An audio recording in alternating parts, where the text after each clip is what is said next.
Now, let's join Inshira FM's Ohimin Teria, who is at the Agogo Presbyterian Hospital, for more on the story. Good morning to you, Ohimin.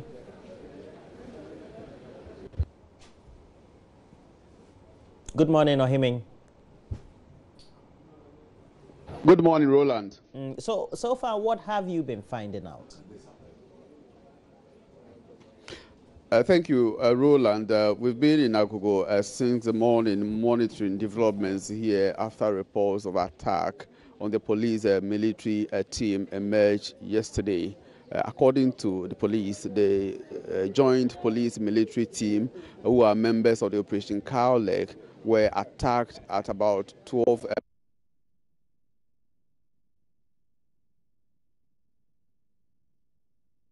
of district. And this morning, we have been speaking to doctors and nurses at the Agogo Presby Hospital to find out from them how the 4 officers are doing at the hospital. But a few minutes ago, I was told that 3 of the military officers have been transferred to the Okomfanochi Teaching Hospital. They were transferred last night when doctors and medical staff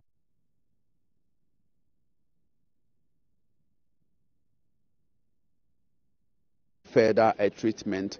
I must say that they said that at a point it was becoming scary. I'm using the word scary in inverted commas, and that is how come they transferred these 3 officers to the Okomfanochi Teaching Hospital. Let me speak to Mr. Emmanuel Mensah.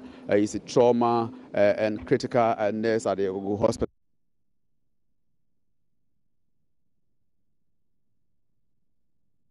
To Okomfanochi Hospital. Okay. Yesterday in the evening, around 7 p.m., around 6 p.m., we reassessed them, and then we realized that one of them who had a shot of the pellet down the throat began becoming dyspneic, becoming breathless, cannot breathe because there was edema forming. Sorry, the upper airway was getting obstructed. So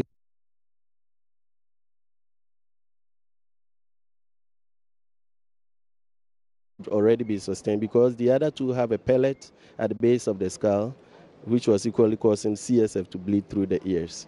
So we had to refer. And the other one too was having a pellet by the vertebral column.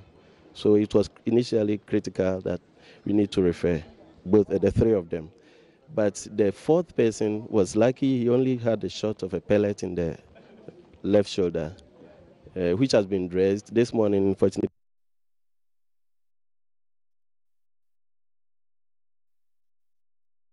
in their condition, and you said that at that point, if you had not taken that decision to react, something untoward could have happened. What exactly was the danger for these officers that you had to use a particular process to get him out of danger? Okay. Initially, we were thinking of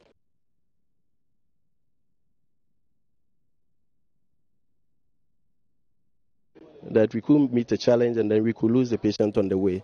So the initial decision was to wait and then hold on a bit just for a few minutes and then see how best the patient will be before transferring, just to make sure the patient is stable.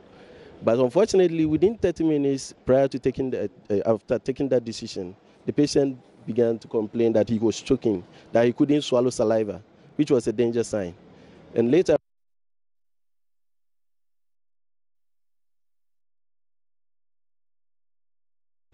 so we quickly have to rush the patient to the theater just to secure the airway. The airway was most important thing at then. So what did you use to secure the airway of this patient? Okay, the anesthetist, we had an anesthetist in the theater who put in an ET tube. We call ET tube an endotracheal tube. It's a tube that we push through the mouth into the airway so that there will be a communication between an outside and then the lungs. So that doesn't mean that the tube was to support.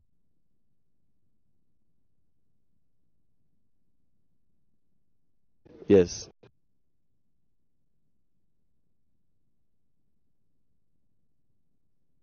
Going down, whether blood or anything, going down the airway. So it secures the airway perfectly.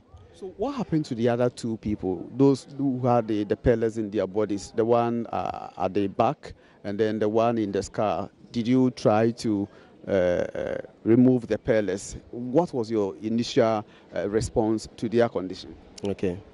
Pellet wounds are not usually removed because unless they are guarded at one point, you will make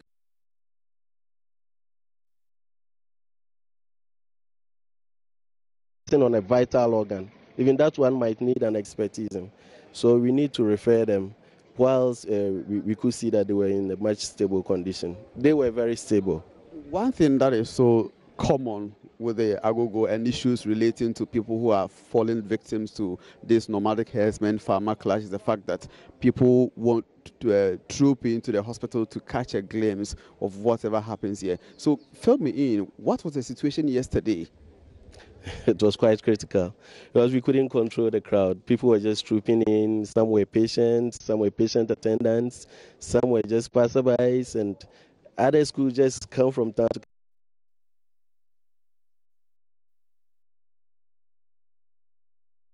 they come to try and save the community, and then they end up becoming victims. So it's like the whole crowd of the town were like trying to come and see how this goes.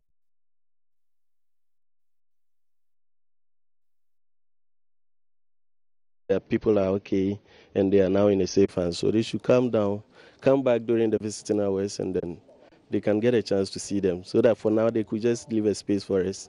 Because they could either cause another stampede or anything. But did that affect the work that you're supposed to do as a medical staff for the victims who were rushed here? Not at all. Not at all. There were just some hindrances, like you were bouncing into people here, there, and everywhere.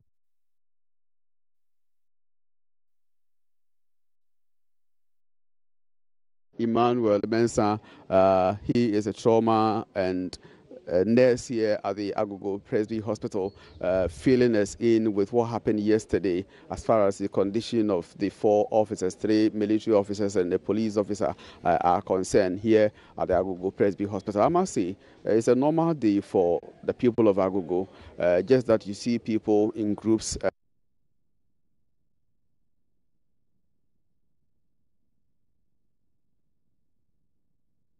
Could attract some quick response from authorities. Though the team has been here, they've been with the people for quite some time now.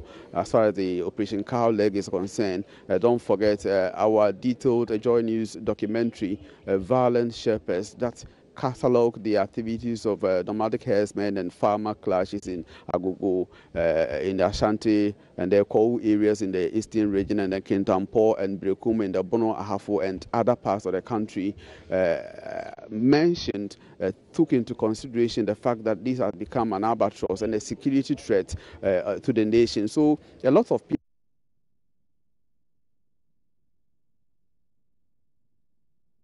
police say they are not going to mount any special operation. They are not going to change their operational